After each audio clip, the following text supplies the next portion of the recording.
Hello नमस्कार। आज का हमारा टॉपिक है गुर्जर प्रतिहार राजवंश। चंद्र बरदाई द्वारा रचित पृथ्वीराज राजसों के अनुसार गुरु वशिष्ठ के द्वारा माउंट आबू पर्वत पर एक यज्ञ तैयार करवाकर इससे 4 योद्धाओं की उत्पत्ति हुई।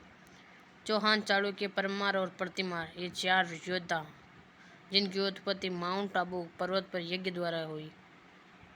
गुर्जरी क्षेत्र से संबंधित होने के कारण प्रतिहार गुर्जर प्रतिहार कहलाए। गुर्जर प्रतिहार राजवंश की प्रथम अभिलेखित जानकारी पुलकेशियन सेकंड ऐहोल प्रशस्ति में मिलती है। गुर्जर प्रतिहार वंश के संस्थापक हरिश्चंद्र थे। गुर्जर प्रतिहार राजवंश साम्राज्य के संस्थापक नागभट्ट प्रथम थे और जो 730 ईस्वी इनकी डेट है। नागभट्ट प्रथम के काल में भारत की उत्तरी पश्चिमी सीमा पर अरबों के आक्रमण हुए थे और जिन्हें नागभट्ट प्रथम ने विफल कर दिया। इसलिए नागभट्ट प्रथम ग्वालियर प्रशस्ति में मलेच्छों का नाशक कहा गया। इस वंश के प्रथम प्रतापी शासक वत्सराज थे। वत्सराज ने बंगाल के शासक धर्मपाल को पराजित कर प्रतिहार साम्राज्य का प्रभुत्व पूर्व में कर दिया। महास्थान वत्सराज को राष्ट्रीयकृत शासक धुरु ने पराजित कर दिया। वत्सराज के काल में राजपूताना में मंडोर तथा जबालीपुर जालोर प्रतिहार साम्राज्य के केंद्र बने। इस वंश का अन्य महान प्रतापी शासक नागभट्ट द्वितीय था। नागभट्ट द्वितीय ने राष्ट्रीयकृत शासक धुर को पराजित कर कन्नौज पर अधिकार कर लिया तथा कन्नौज को प्रतिहार साम्राज्य की राजधानी बनाया। नागभट्ट सेकंड के काल में कन्नौज संस्कृत शिक्षा का सबसे बड़ा केंद्र बना और नागभट्ट सेकंड के काल में कन्नौज भारत का सबसे बड़ा शिक्षा व संस्कृति का केंद्र बना।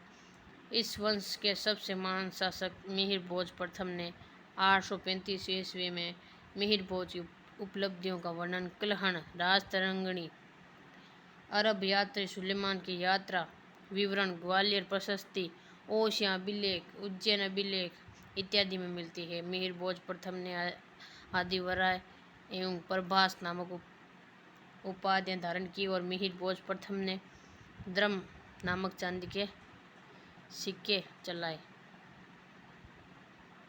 धर्मम और मिहिर भोज प्रथम का बंगाल के शासक देवपाल के साथ संघर्ष हुआ था, जिसमें प्रारंभ में असफलता के पश्चात अंततः मिहिर भोज प्रथम की विजय हुई।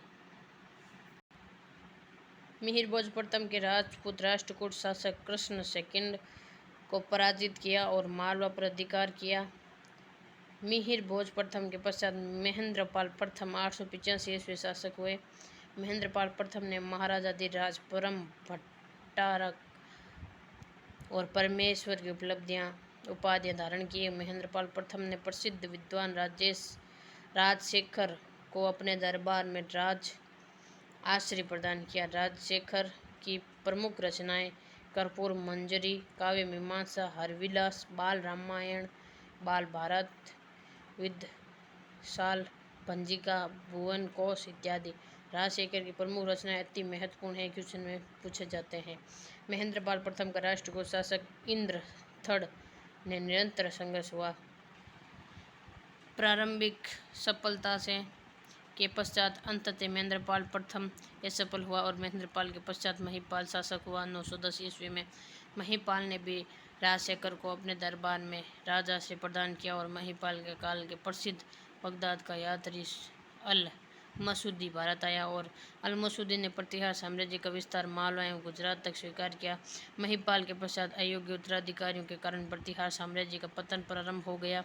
महमूद गजनवी 1018-1019 के प्रतिहार शासक राज्य पाल एवं त्रिलोचन पाल को पराजित कर दिया। अंतिम प्रतिहार शासक यशपाल थे।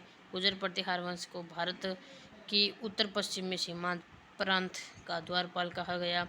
गुर्जर प्रतिहार काल में अरब से अश्व आयात किए गए थे। तत्कालीन भारतीय राज्यों में सबसे शक्तिशाली अश्व सेना प्रतिहार शासकों की थी। 647 में हर्षवर्धन की मृत्यु के बाद कन्नौज पर अधिकार को लेकर पश्चिम के गुर्जर प्रतिहार, पूर्व के पाल तथा दक्षिण के राष्ट्रकूट के मध्य 8वीं से 12वीं शताब्दी के मध्य जो संघर्ष हुआ, इतिहास में इसे त्रिकूट संघर्ष के नाम से जाना जाता है। आज के लिए इतना ही। वीडियो को अधिक से अधिक लाइक करें, शेयर करें, सब्सक्राइब करें। देख लेते हैं हमने क्या पढ़ा। गुर्जर प्रतिहार राजवंश पढ़ा।